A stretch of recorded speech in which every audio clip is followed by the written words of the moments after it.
Before we begin, I want to share a brief content note.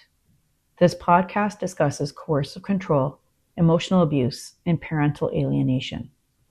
There are no graphic details, but these topics can be heavy. Please take care of yourself while listening, and feel free to pause or step away at any time.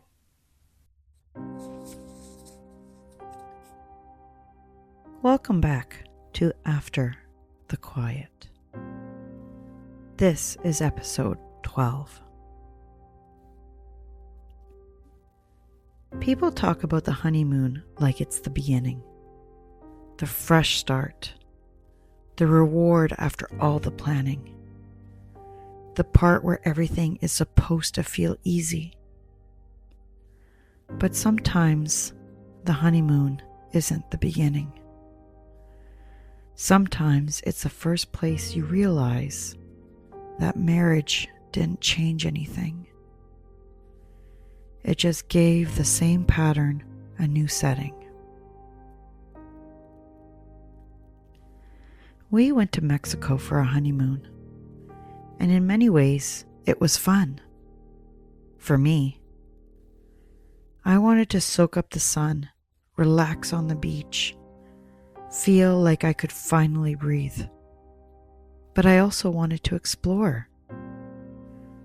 I love learning about local culture and history, and I've always been fascinated by Mayan and Inca history.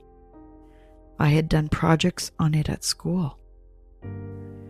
So when we booked excursions to see the ruins, the pyramids, I was genuinely excited. It felt like a dream. Something I had imagined and learned about, and now I was actually standing near it. But he didn't enjoy the excursions, especially the ones focused on history.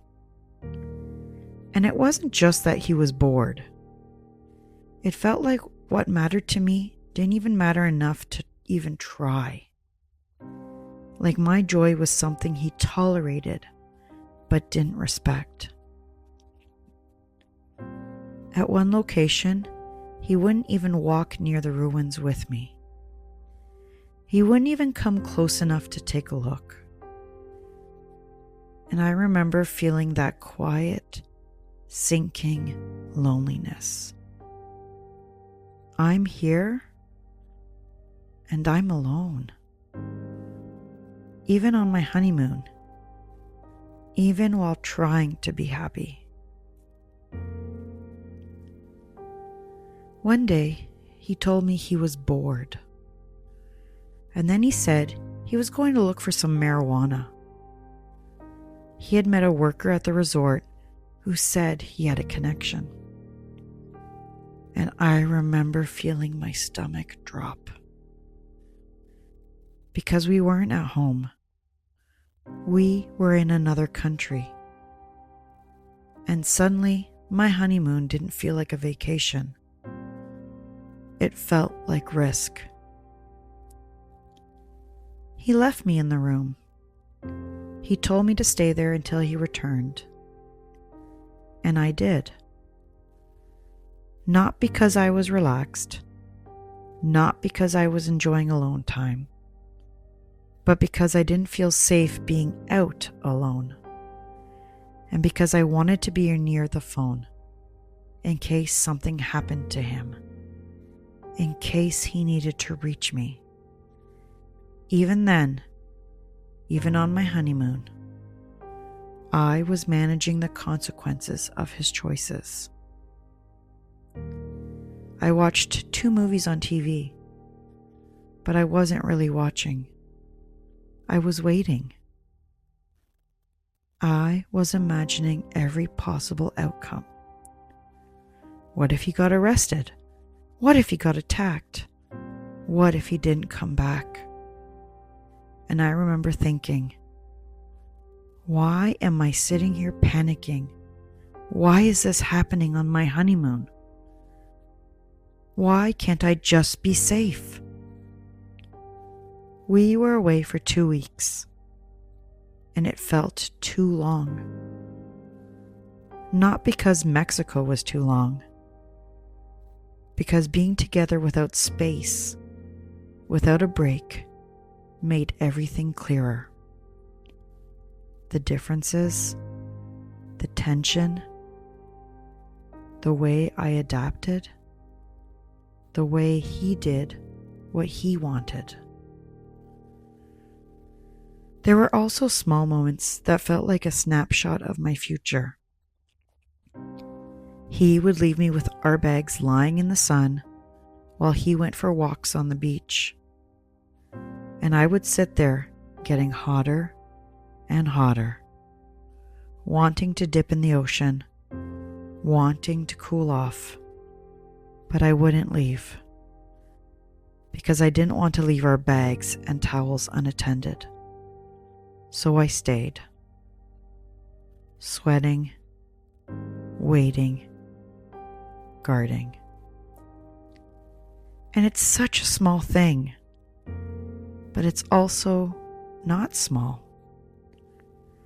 because it was always me holding things together, always me being responsible, even when it wasn't my job. The truth, I was happy to get home.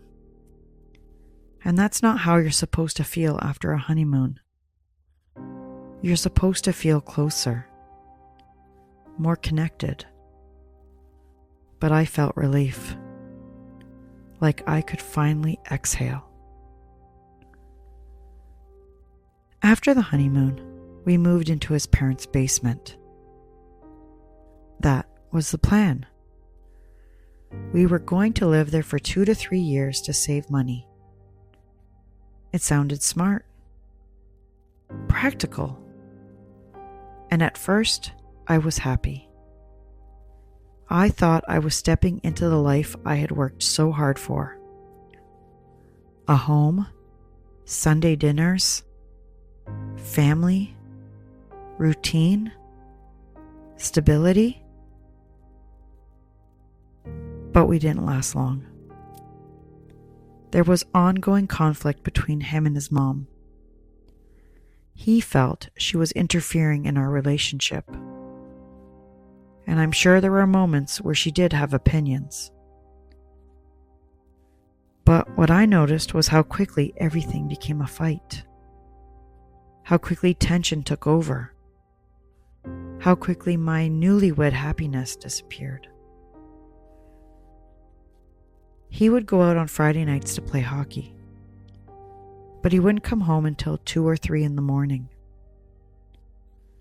And his mother did not think that was acceptable. Not for a new husband, not for someone who had just gotten married. She didn't believe you leave your new bride at home. And I remember feeling caught in the middle, because her expectations were reasonable, but his reaction to being questioned was always anger. He didn't want to spend time with his parents. He didn't want Sunday dinners. He didn't want the routine. And I quickly realized the life I wanted wasn't the life he wanted. And once again, my needs became something to minimize. We had bought a house that needed renovations. The plan was to stay in the basement apartment until the renovations were done. And I truly believed we would do it slowly, thoughtfully. I wanted to take my time decorating, to finish one area at a time, to build a home that felt calm and intentional. But one day, there was a volatile exchange between him and his parents. And that was it. He was done. He refused to speak to his mom during the whole ordeal. There was no cooling off, no conversation. Just a decision, and we had to follow it. Suddenly the plan was gone. We were moving into the house immediately. even though it wasn't ready, even though we hadn't bought what we needed, even though it wasn't set up to live in. Everything we planned was thrown out the window. We packed a bag and we slept on the floor the first night.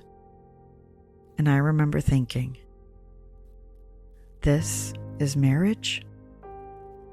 This is our beginning? Not warmth, not stability, just chaos. The next day, my mother helped me again. Once again, she always helped me. She showed up. She lifted the stress off my shoulders. My mom and his friends helped us move everything from the basement apartment to the house. And just like that, we were living through renovations. And then the pressure started. He wanted the house decorated and presentable as soon as possible. Not because I needed it, because he wanted to impress others. And I felt rushed.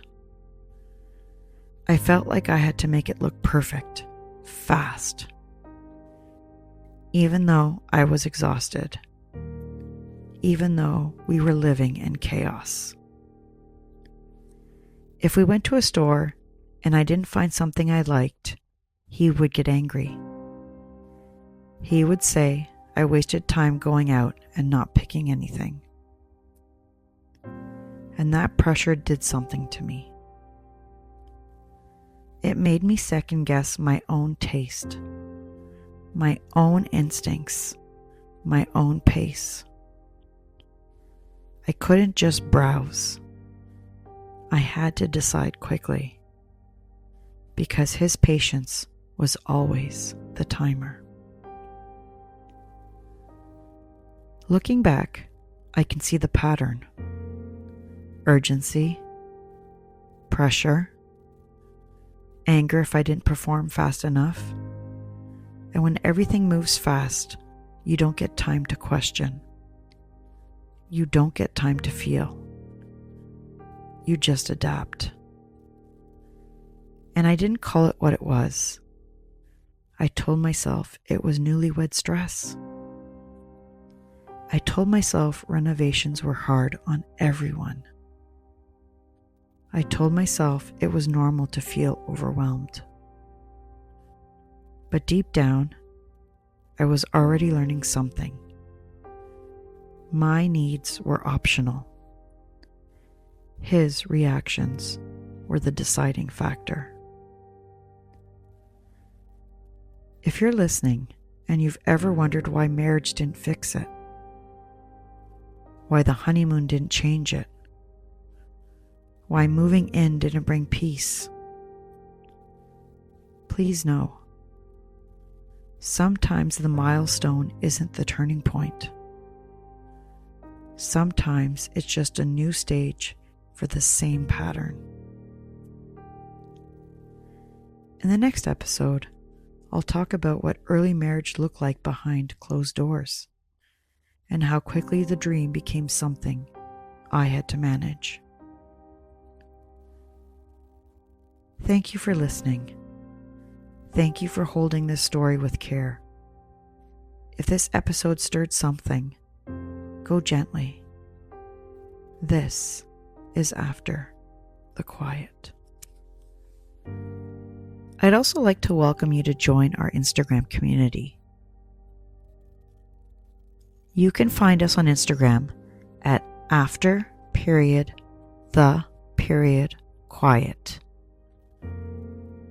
I look forward to you all joining, where we can continue the conversation.